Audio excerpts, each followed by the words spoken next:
Bienvenue, vous nous écoutez sur le www.radioalfayda.net.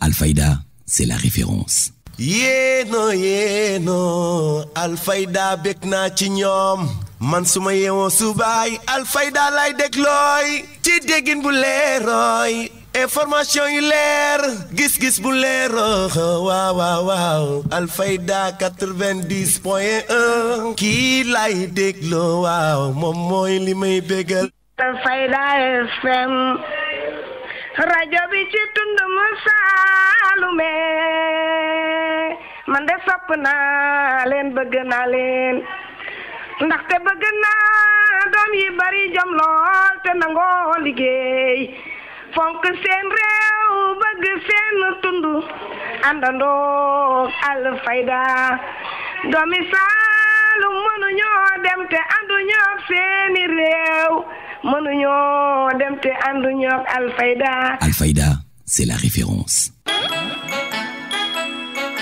Alfayda FM 90.1. 12 heures sur l'ensemble du territoire national. Mesdames et messieurs, merci de la confiance renouvelée à la radio Alfayda pour vous informer. Vous avez fait le bon choix. Si vous nous rejoignez dans l'actualité de ce mercredi 18 juin 2025, nous sommes ensemble pour une demi-heure d'information sur Alfayda FM. C'est l'heure du journal, voici le sommaire. Drame Escale, une localité située dans le département de Nioro, les populations ont battu le macadam pour manifester leur ras-le-bol face à la précarité que leur localité est confrontée. Le compte rendu de Seydina Alioune Keïta à suivre dans ce journal. Éducation, examen de fin d'études CFE et entrée en 6e prévu les 20 et 21 juin au Sénégal. À Kaolack commune, 4920 candidats seront répartis en 37 centres d'examen.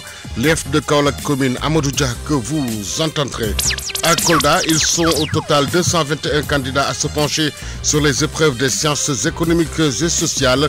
Les autorités académiques magnifient la fulgurance qu'a prise l'enseignement technique au Fouladou. Sur l'international Tchad, des affrontements intercommunautaires font au moins 20 morts. 14 parlementaires de la province Maïla ont déclaré qu'ils condamnent fermement ces actes ignobles. Et puis sport, l'AS Dara évoluera en National 1 la saison prochaine après avoir fait match nul contre le Jamono FC de Diourbel. La revue des quotidiens dernière de ce journal. Mesdames et messieurs, gardez votre confort d'écoute. Le développement, c'est juste après ceci. Le journal Serigne Moussa Kane. Qui vous dit bonjour, Code Sec Kenemé assure les opérations techniques. Un journal que nous ouvrons avec les examens de fin d'études. Le CFE et l'entrée en 6e prévue les jeudis 20 et vendredi 21 juin 2025 au Sénégal. La commune répartira 4120 candidats en 37 centres d'examen. Fatou Cissé est allé à la rencontre de l'IEF Amadou Dia.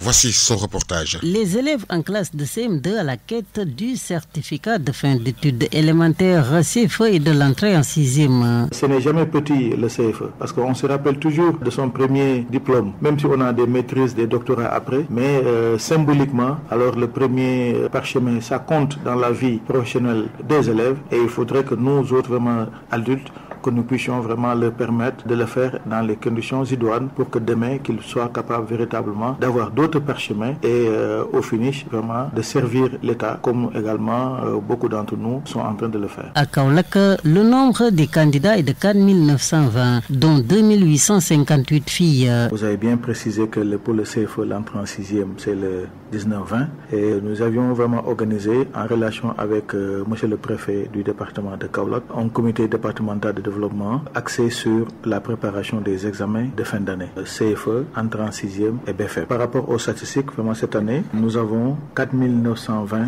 candidats. Pour les garçons, ils seront 2062 et les filles seront 2858. Donc vous voyez que le nombre de filles l'emporte largement sur le nombre de garçons. Et en ce qui concerne les centres d'examen, ils sont au nombre de 37. Monsieur Amadou Dia est l'inspecteur de l'éducation et de la formation à l'IEF Kaolack commune. L'examen c'est l'affaire de tous. Il ne faut pas que ça soit simplement l'affaire des IA et des IF, mais c'est l'affaire de tous parce que les élèves cherchent leur premier parchemin. Pour rappel, sur l'échelle nationale, l'examen du certificat de fin d'études élémentaires CFE et le concours d'entrée en 6e se tiendront les jeudis 20 et vendredi 21 juin 2025 à Kaolack. Donc, ils seront au total 4 920 candidats dans les 37 centres d'examen. 4 920 candidats dans les 37 centres d'examen, sécurité période hivernale, surveillance entre autres points. L'IF Kaolack commune au micro de Neifatou Cissé est également revenu sur le dispositif mis en place pour un bon déroulement des épreuves à Modouja que nous réécoutons. Nous avons mis en place, comme nous avons l'habitude de le faire, un dispositif pour les deux examens, que ce soit le CFE et l'entrée en 6e. Nous avons sorti les listes des surveillants, des correcteurs et nous avons également visité les centres d'examen. Vous savez qu'au niveau de Kaolack, les écoles sont souvent inondées et nous avons pris les dispositions en relation avec les services techniques pour parer à toute éventualité et permettre vraiment aux candidats de faire le concours dans de bonnes conditions. Monsieur le préfet également nous a aidé à prendre des dispositions par rapport à la logistique parce que nous aurons besoin des véhicules pour transporter les commissions d'examen, mais nous aurons également besoin d'avoir un appui technique, que ce soit les sapeurs-pompiers et également la sécurisation des centres d'examen, donc essentiellement la police.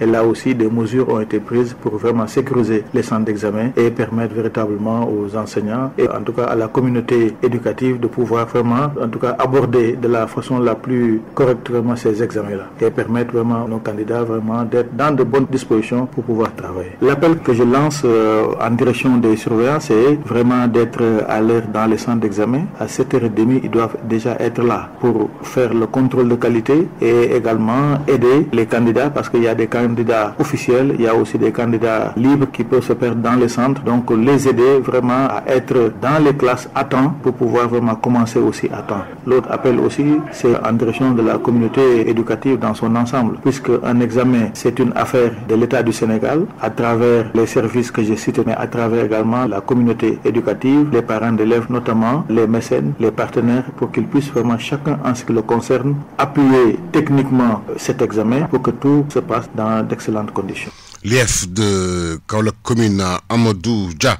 Ils seront au total 6519 jeunes élèves à faire l'examen du CFE de l'entrée en 6e demain jeudi et vendredi 21 juin. Les autorités et les enseignants à pied d'œuvre pour la bonne tenue des épreuves. Dr Malik Sow, IF Kaolack département, au micro de Neifatou Cissé. Au total, 6519 candidats répartis comme suit. Garçons, option français, 2649. Filles, 3367. Pour l'option franco-arabe, garçons 235, filles 268. Ce qui fait un total pour le département, garçons 2884 et filles 3635. Au total, nous avons donc pour cette année 6519 candidats au CFE et à l'entrée en 6e. Et vous voyez que les filles sont largement supérieures aux garçons. Et par rapport aux centres d'examen? Pour les centres d'examen, nous avons 44 centres. 43 ici dans le département et un centre en Gambie. Parce que Gambie dépend de l'IF de Kaolack département. Donc pour les centres, c'est 44. Pour les chefs de centre également, c'est 44. Alors pour les secrétaires, c'est 109.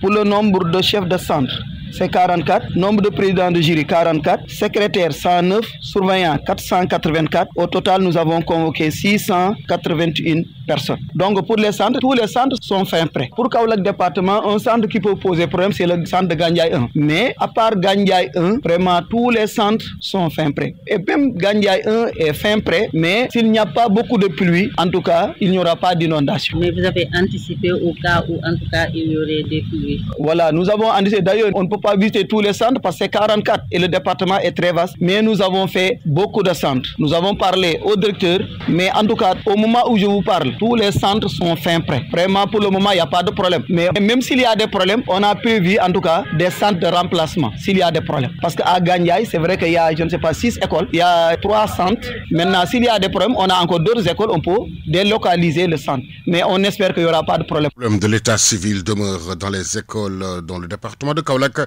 Près de la moitié des candidats au CFE et à l'entrée en 6e n'ont pas d'extrait de naissance. L'IF Kaolack département, Dr Malik Sow, que nous réécoutons. Vous avez vu que c'est énorme. Maintenant, désagrégé en filles et en garçons et en option. Pour l'option français, garçons, nous avons 1313 élèves sans extrait de naissance. Et pour les filles, toujours option français, nous avons 1618 filles qui n'ont pas d'extrait de naissance. Donc au total, pour l'option français, nous avons 2931 candidats qui n'ont pas d'extrait de naissance. Pour l'option maintenant franco-arabe, désagrégé en garçons et filles. Pour les garçons, nous avons 185 qui n'ont pas d'extrait de naissance et 158 filles qui n'ont pas d'extrait. Ce qui fait un total de 343 candidats option franco-arabe qui n'ont pas d'extrait de naissance. Maintenant, si on fait le cumul, option français, option franco-arabe, nous avons 1498 garçons et 1776 filles. Ce qui fait un total de 3274 candidats. Presque la moitié des candidats n'a pas d'extrait de naissance. Donc maintenant, ce qu'on a prévu, on est en train de régulariser. Mais vous savez que ça prend du temps. Le Premier ministre a donné des instructions et on est en train de les suivre. D'ici l'ouverture, peut-être que toutes les régularisations seront faites. L'État a autorisé les candidats sans extrait de naissance à passer leur examen,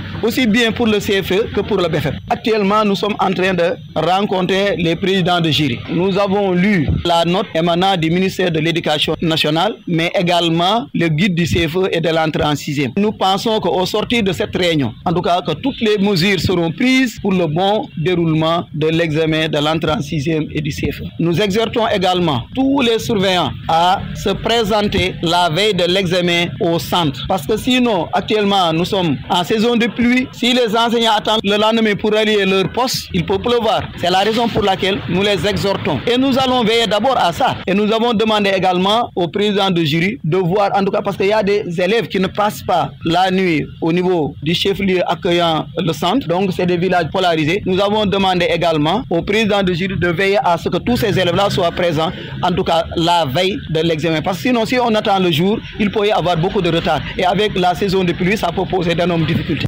À l'instant, l'IF Kaolack département, Dr Malik Sow, merci à Ndeye Fatou Cissé qui a recueilli tous ces éléments pour nous.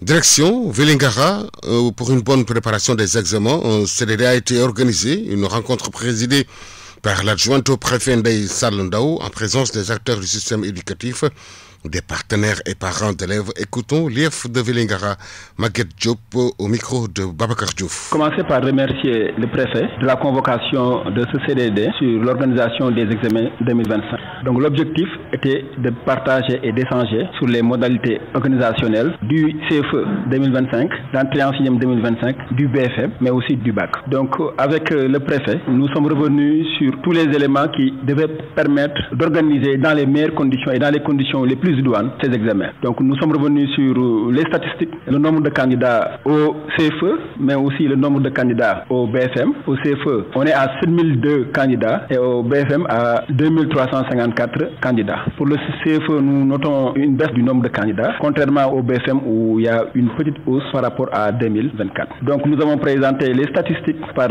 centre, le nombre de centres pour le CFE qui est à 55 et pour le BFM 36, le nombre de candidats par commune, par centre, mais aussi par jury. Globalement, les grands centres urbains, Vélingara, Diaobé et Konkane, ont les plus gros effectifs, contrairement aux zones rurales où les effectifs sont les plus faibles. Donc, après la présentation des statistiques, nous sommes revenus sur un peu les mesures qui ont été déjà prises depuis, je peux dire, le début de l'année, parce que depuis le début de l'année, on est dans le processus organisationnel des. Et la dernière mesure, c'est hier, où on a enlevé le matériel, les épreuves, et actuellement, les épreuves ont été sécurisées. Aujourd'hui, c'était le CRD consacré à ces examens. Nous allons continuer le processus parce que nous allons rencontrer tout à l'heure les codecs. Le mardi, nous allons rencontrer les présidents de jury. Et Inch'Allah, le mercredi, les épreuves vont être remises aux présidents de jury. Et le jeudi et le vendredi, Inch'Allah.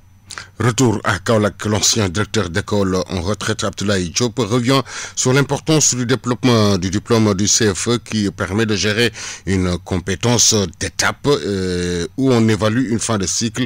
Ces propos ont été recueillis par Cheikh Tidiane Diagne. Dans le passé, l'entrée en 6e, et jusque-là, jusqu'à aujourd'hui aussi, l'entrée en 6e mobilisait toute la communauté, aussi bien la communauté éducative que les parents d'élèves, pour permettre aux enfants d'obtenir leur tout premier diplôme.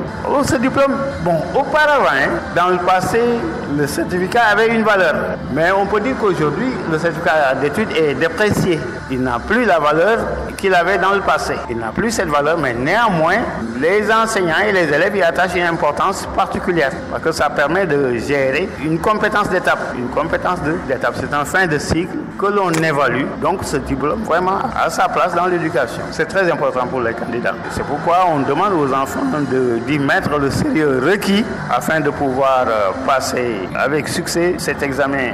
Comment on les prépare? On prépare ces examens par une série d'essais. Il y a d'abord un essai au niveau codec, il y a un essai communal, niveau école, niveau codec, niveau commune, niveau département. Ça permet vraiment de mieux armer les enfants afin qu'ils puissent vraiment passer avec brio cet examen.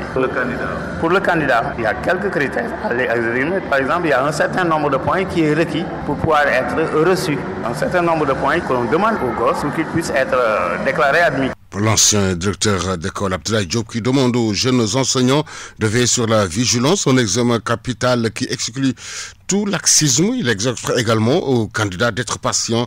Réécoutons-le, toujours au micro de Cheikh Tidiane Diagne. Ce que je vais demander aux jeunes enseignants, c'est de redoubler surtout de vigilance parce que c'est un examen capital qui exclut vraiment tout laxisme. Chacun, il doit mettre le sérieux nécessaire afin que cette première étape dans la vie de l'enfant puisse connaître un succès éclatant.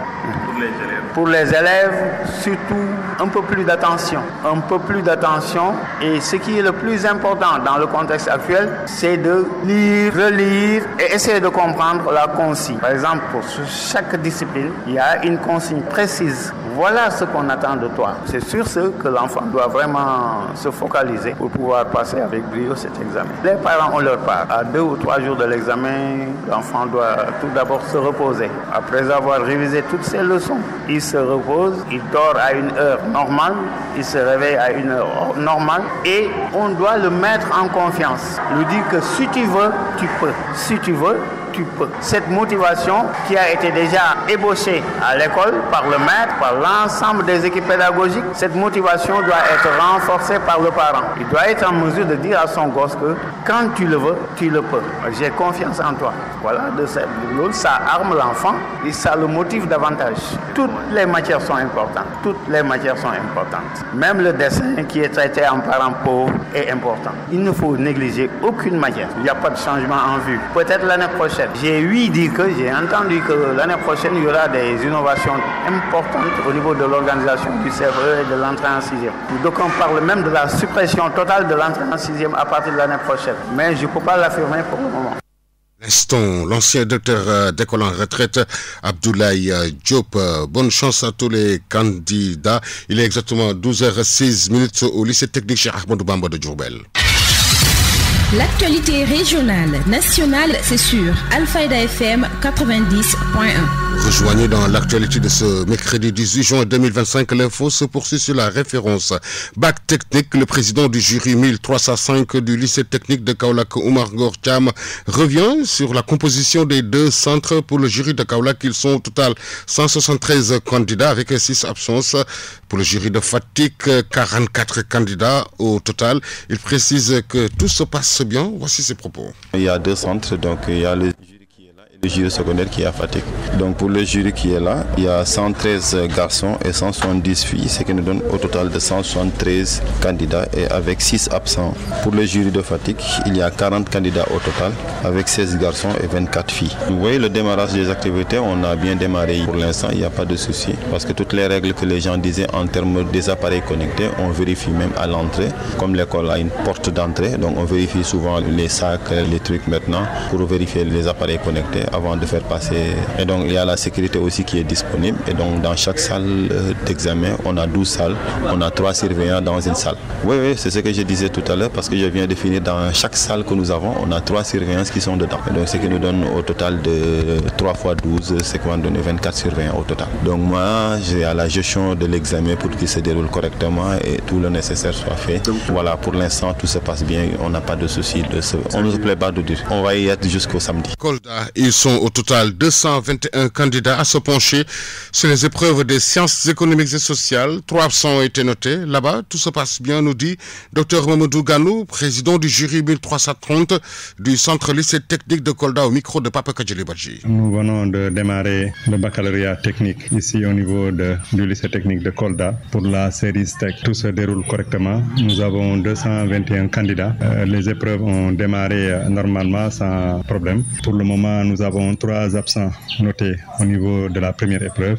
Et donc, les surveillants sont là.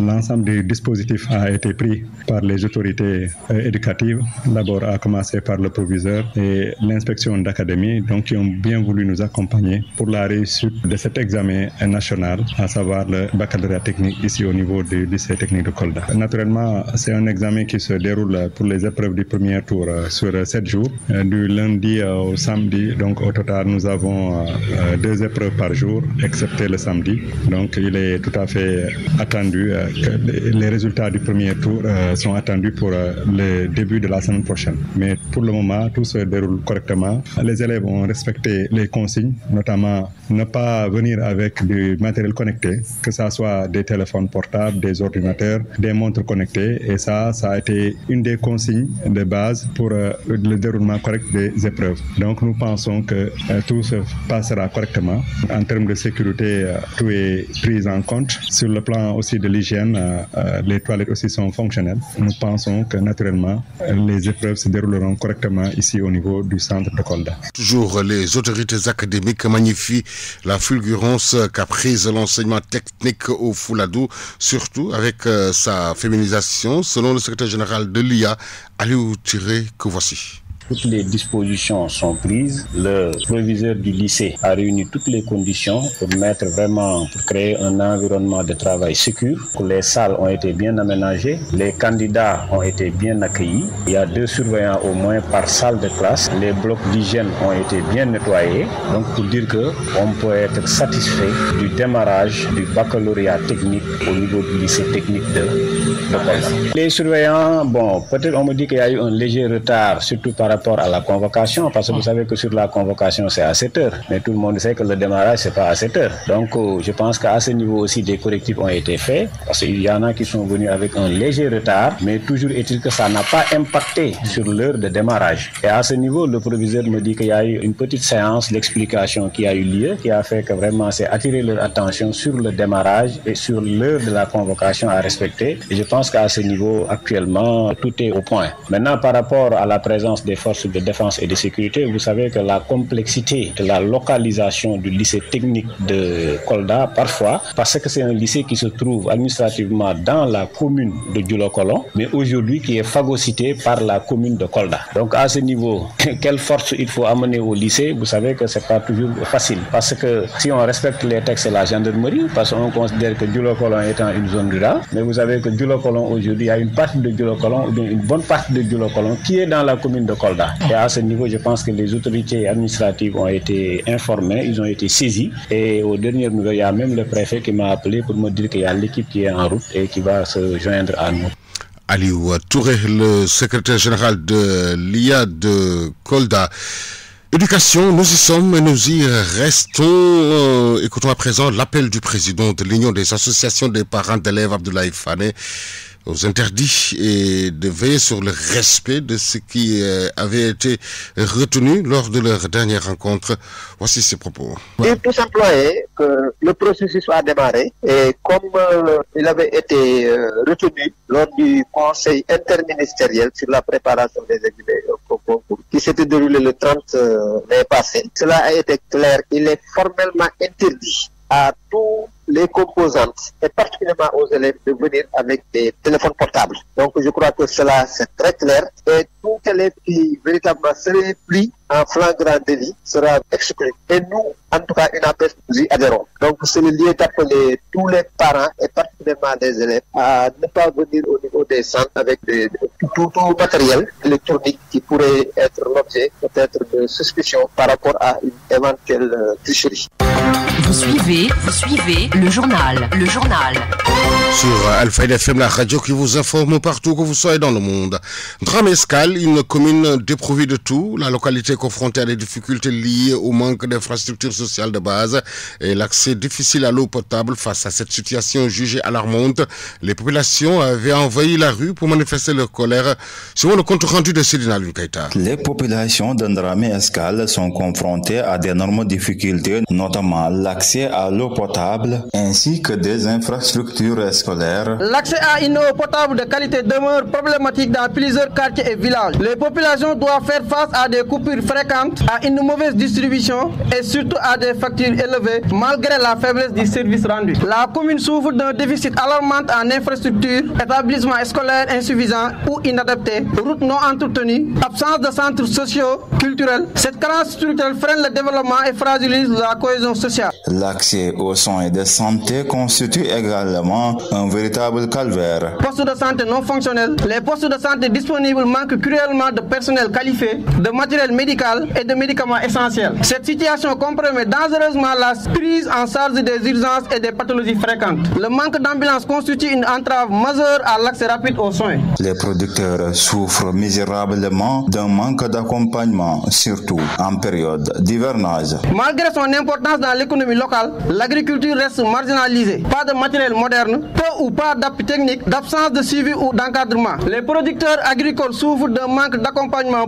pourtant indispensable à la sécurité alimentaire. En plus, la couverture mobile et l'accès à l'Internet. La couverture mobile et l'accès à Internet sont très limités, voire inexistants dans certaines zones. Cela freine la communication, l'éducation à distance, l'inclusion numérique et les opportunités économiques. Dans cette commune frontalière avec la Gambie, on y note une grande insécurité. Les éleveurs vivent dans la peur et en risque d'importantes pertes économiques. Le manque de patrouilles et de moyens de prévention aggrave ce climat d'insécurité. Les populations de Drame Escale étaient dans la rue pour manifester leur mécontentement et demandent l'accompagnement du gouvernement. Nioro Drip, Seydina Aliou Keita pour la radio Alfayda FM. Actualité internationale. Sur l'international, Tchad, des affrontements intercommunautaires font au moins 20 morts. 14 parlementaires de la province Moïba ont déclaré qu'ils condamnent fermement ces actes ignobles. Amena et à Abéché, au Tchad, où l'on signale des violences. C'est en fait un collectif d'élus de la région du Wadaï dans l'est du pays qui signale des violences intercommunautaires lors de la semaine qui vient de s'écouler. Des élus qui évoquent une 20aine de morts et 16 blessés, parlant d'actes odieux et appelant les autorités, je cite, à multiplier les efforts pour assurer la sécurité des citoyens. 40 ans après, l'espoir d'obtenir justice au Zimbabwe, où les autorités d'Harare viennent d'annoncer que la semaine prochaine, des auditions débuteront à propos des massacres dits de Gukurahundi entre 1983 et 1987, quand des milliers de civils ont été tués par l'armée du président Robert Mugabe lors d'une campagne de répression de l'opposition. Actualité internationale. Et y a-t-il eu une erreur sur les chiffres en République démocratique du Congo à propos de violences dans le territoire de Moba, dans la province du Tanganyika, dans la nuit de samedi à dimanche? Avant-hier, le président de l'Assemblée nationale, Vital Kamerhe, a évoqué la mort de 318 personnes, un chiffre que conteste le gouverneur de la province, Christian Kitungwa. Il reconnaît que des miliciens sont bien actifs dans la zone, que des discussions sont même en cours, mais pour le gouverneur, le nombre annoncé par le président de l'Assemblée correspondrait plutôt à un bilan sur plusieurs années. Actualité internationale. Questions de sécurité qui sont désormais entre les mains au plus haut sommet de l'État à Kinshasa du Conseil national de sécurité. Les autorités congolaises souhaitent une grande réforme sur ce domaine, pour un processus qui se fait main dans la main avec la MONUSCO, la force de l'ONU, deux partenaires en pleine période de consultation avec par exemple les corps diplomatiques ou bien les autres agences de l'État. Actualité internationale. Au Kenya, le numéro 2 de la police se met en retrait de ses fonctions. Eliud Lagat, mis en cause dans l'enquête sur la mort en détention au début du mois d'un jeune homme qu'il avait critiqué sur Internet. Insuffisant pour la Commission kenyane des droits humains qui estime qu'Eliud Lagat est le principal suspect et devrait quitter définitivement son poste, être arrêté et poursuivi, alors que l'enquête continue et que les autorités kenyanes promettent d'équiper tous les commissariats de police de caméras de surveillance d'ici 2 ans. À l'actualité en Afrique du Sud, où les autorités comptent désormais 90 morts dans la province du Cap-Oriental après les inondations de la semaine dernière. Des opérations de secours étaient encore en cours hier. Pretoria, par ailleurs, qui vient de finaliser avec la Banque mondiale un accord à hauteur de 2,6 milliards de dollars pour financer sa transition énergétique, un domaine dans lequel l'Afrique du Sud a pris du retard sur ses objectifs.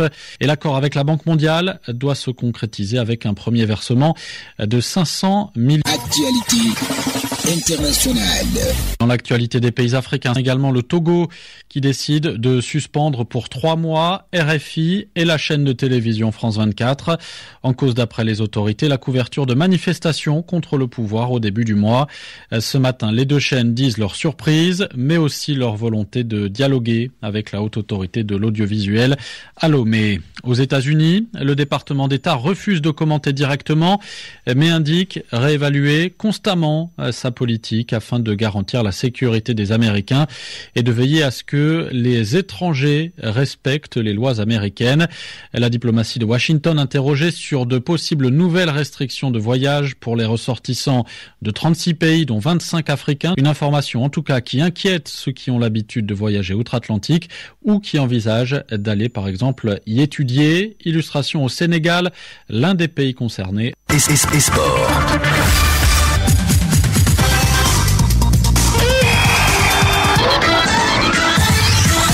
Une page sportive que nous ouvrons avec du football. Champion de la Nationale 2, l'AS Dara valide son ticket pour la Nationale 1 la saison prochaine. Après son match nul face à son dauphin, le Diamono de Diourbel, 2 buts partout au classement. Dara est leader avec 42 points, suivi de Diamono de Diourbel, 41 points. Suite de la 23e journée de la Nationale 1 dans la poule B, hier, Africa Foot et Asfa ont fait match nul 1 but partout. Dans la poule A, Demba Diop FC et Guelwaar également ont fait match nul 1 but partout. Football, Coupe du Monde des clubs, hier dans le groupe F, Fulmensi et Borussia Dortmund ont fait match nul blanc 0 but partout. River Plate bat Orowa Red Diamonds 3 buts à 1. Ce soir à 16h dans le groupe G, Man City reçoit WAC Casablanca. Al Ain joue Juventus Turin 1h du matin. Real Madrid Al Hilal prévu à 19h. Pachuca et Salzbourg prévu à 22h. Beach Handball, le Sénégal écrit une nouvelle page de son histoire sportive en participant pour la première fois au championnat du monde de beach handball des moins de 17 ans organisé par la Fédération internationale de handball du 17 au 22 juin à Hammamet en Tunisie. Mercato, Alioune Ndoye ne poursuivra pas l'aventure au Servette FC. Le club suisse a fait l'annonce ce mardi et a confirmé qu'il ne lèvera pas l'option d'achat de l'attaquant sénégalais arrivé en prêt l'hiver dernier.